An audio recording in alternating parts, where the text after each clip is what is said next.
dirahmati Allah Subhanahu wa taala. Teman-teman Bapak Ibu sekalian, saya pernah didatangi oleh jamaah Ahmadiyah yang beberapa waktu yang lalu itu sempat heboh di Kabupaten Sintang. Bismillahirrahmanirrahim.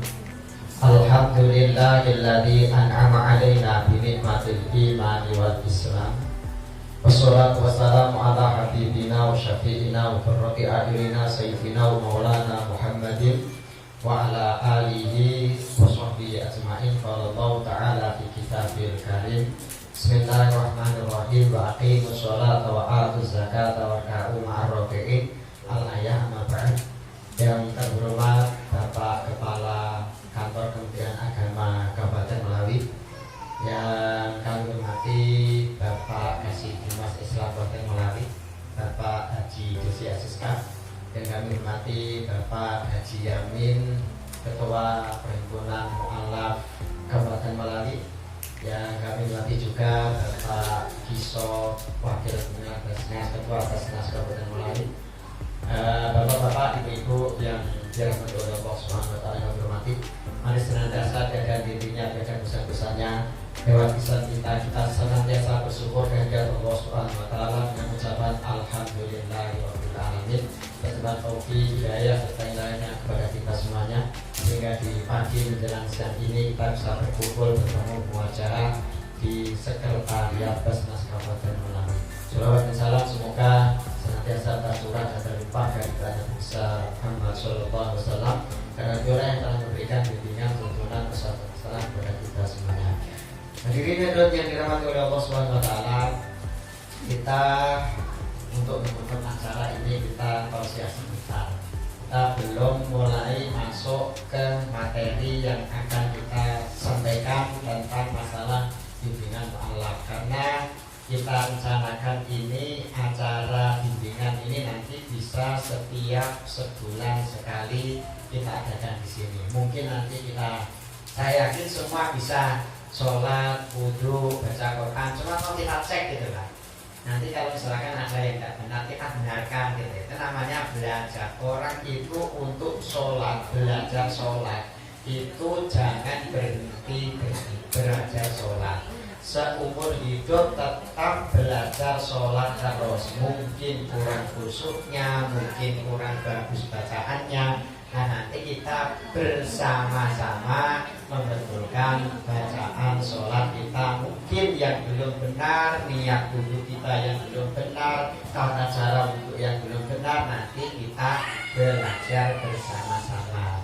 Soalnya ketika saya isi pengajian di BTN Rumah Sakit itu, ada seorang mu'alaf yang akan begini, andai kata waktu itu bisa diputar, aku akan keluar, tidak akan masuk ke dalam agama Islam. Kenapa katanya? Setelah masuk di dalam agama Islam itu tidak ada bimbingan katanya. Mau sholat, tidak ada yang bimbing sholat, suaminya pun jangan sholat, tapi sudah terlanjur masuk Islam. Seperti yang dikatakan sama Jiani tadi, ketika beliau masuk Islam, pesan orang tuanya, kalau masuk ke dalam Islam jangan hanya Islam KTP, benar-benar masuk Islam, ya masuk Islam. Kata beliau tadi menyampaikan sebuah ayat, wala tamutunna illa wa antum muslimun. Janganlah kalian semuanya meninggal kecuali dalam beragama Islam. Maka tadi pada muqaddimah saya sampaikan wa aqimus sholata wa atuz zakata wa ka'u ma'ar rafi'in. Aqimus sholat, dirikanlah sholat, wa atuz zakah, dan tunaikanlah zakat. Aqimus sholat, karena kalau tidak kata if'alus sholat, karena aqimus sholat itu adalah sholat yang membawa dampak kehidupan sehari-hari. Orang yang sholat itu secara otomatis bisa mencegah perbuatan keji dan mungkar. Kalau misalkan orang sholat rajin, jamaah rajin, baca Quran rajin, tapi mulutnya masih sering nyakiti orang lain, sikapnya menyinggung orang lain, ini pasti sholatnya perlu dicek kembali. Sholatnya pasti mungkin belum ada yang kurang benar.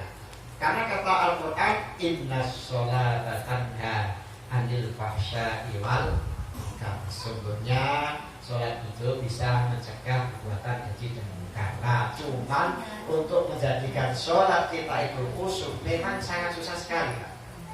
Jangan bapak-bapak, ibu-ibu yang mu'alaf, saya ini yang mulai kecil Islam itu kalau sholat ya gitu, kadang Allah akbar, pikiran tuh ya kemana-mana. Yang mikir istrinya mau melahirkan lah, yang besok sekolah anaknya gimana, ternyata kayak gitu. Yang Walon itu yang dulunya seorang pendeta itu, dia berkisah begini. Ketika saya itu belum masuk Islam, semalaman saya itu kuat beribadah, semalaman. Begitu saya masuk Islam, apa susahnya katanya sholat yang hanya 10 menit, 15 menit. Ternyata begitu beliau sholat, memang pikirannya kemana-mana. Betul, di dalam Islam itu meskipun sholatnya sebentar, tapi untuk khusyuk itu sangatlah susah sekali. Maka Allah katakan qad aflahal mu'minuna alladzina hum fi sholatihim khushu'un. Sungguh beruntung orang-orang yang khusyuk di dalam sholatnya. Nah, supaya sholat kita itu bisa khusyuk, mungkin kita tahu saya 10 menit atau 5 menit ya. Supaya sholat kita itu bisa khusyuk, ada beberapa hal yang bisa kita lakukan, Pak. Pertama, kita 100% niat sholat. Maksudnya semangat di dalam niat sholat.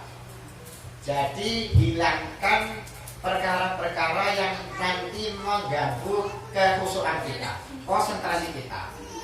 Jadi dengan sepenuh hati kita niat sholat.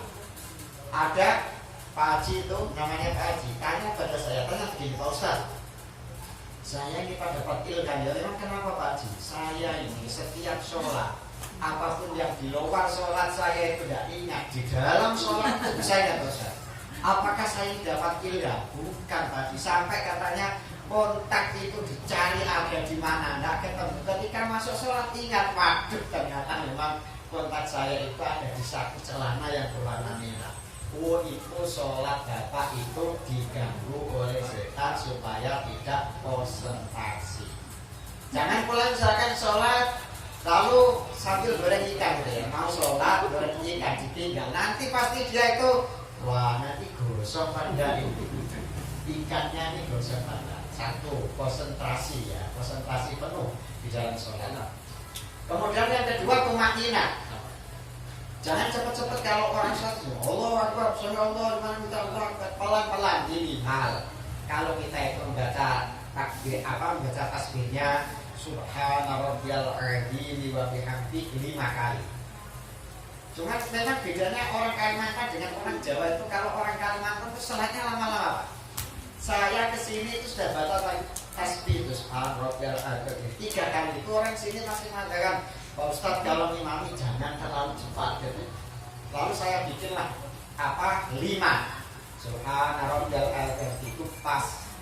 Sebenarnya Abnal Kamal itu hanya 3 kali kan. Subhana rabbiyal adzim 3 kali.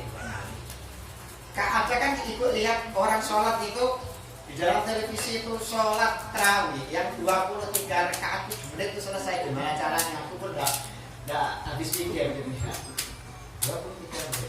Maka satu saat itu Rasulullah mengatakan seburuk-buruknya orang yang mencuri adalah orang yang mencuri di dalam sholatnya. Maka ada sahabat yang tanya, ya Rasul, adakah orang yang mencuri di dalam sholatnya? Kata Rasulullah, orang yang tidak menyempurnakan rukuk dan sujudnya, itulah orang yang mencuri di dalam sholatnya.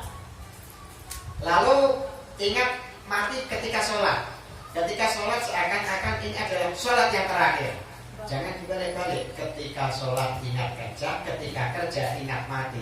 Pasti kerjanya tidak semangat, sholatnya tidak khusyuk. Maka itu kata Rasulullah, ikmal di dunyaka ka'annaka ta'isu abadan wa'mal li akhiratika ka'annaka tamutu abadan. Beramallah kamu untuk akhiratmu seakan kamu akan mati besok, dan beramallah kamu untuk duniamu seakan-akan kamu akan hidup selamanya. Selanjutnya membacanya itu dengan tartil pelan.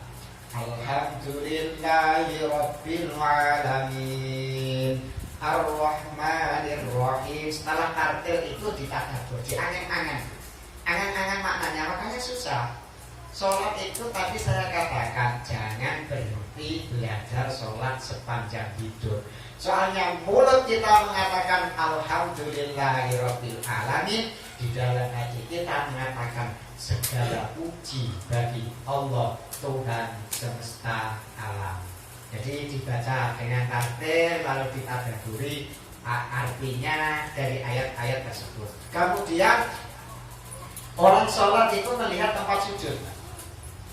Jangan kalau sholat Allah Akbar lalu tengok kanan, tengok kiri, tengok atas, itu mengganggu konsentrasi. Sholat yang kita lihat adalah tempat sujud, itu sunnahnya gitu ya. Maka madhab yang paling khusyuk di dalam sholat itu adalah madhab Imam Syafi'i. Kalau kita pernah umroh, kalau kita pernah haji, orang sholat itu bisa sambil jalan. Jadi tiba-tiba maju ke depan, tiba-tiba ada telepon kering dengan halo, ini dalam keadaan sholat.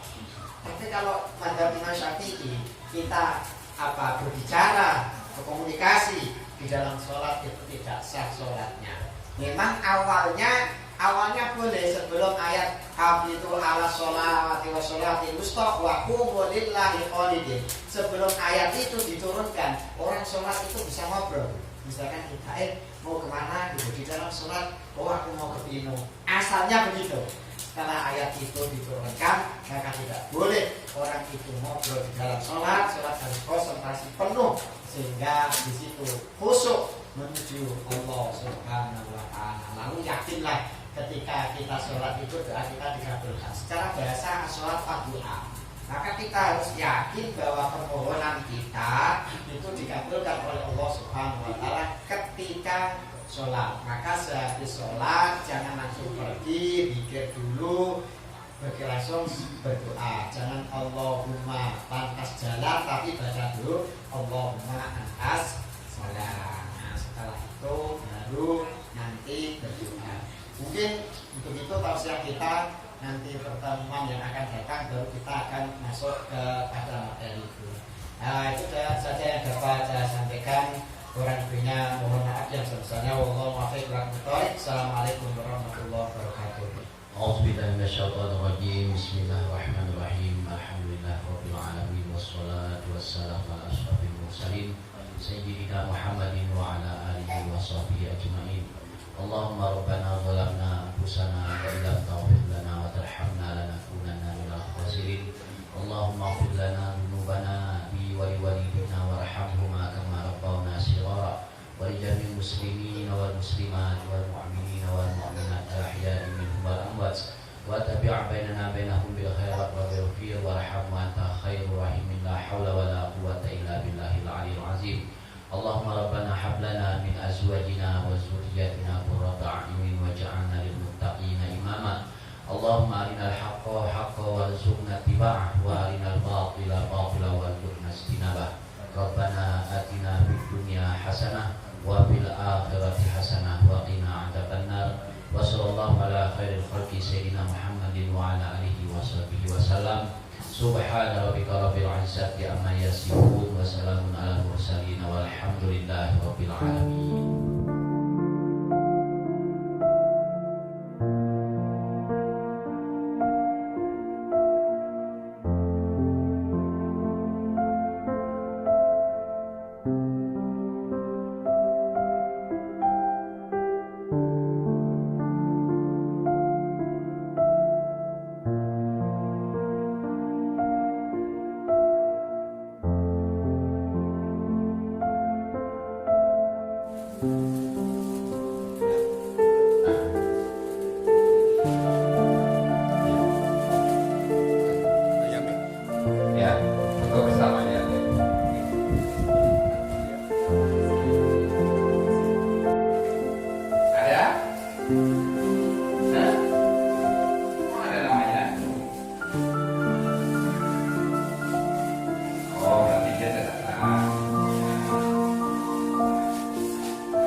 Romi. Terus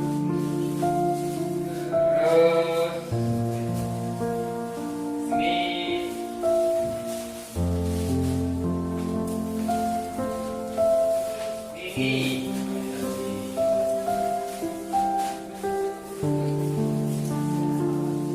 Novi Mustika Sari, Santi,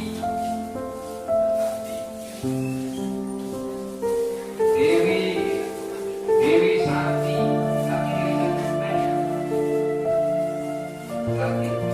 Dewi Santi. Oh, itu perlu diingat. Mila Novianti.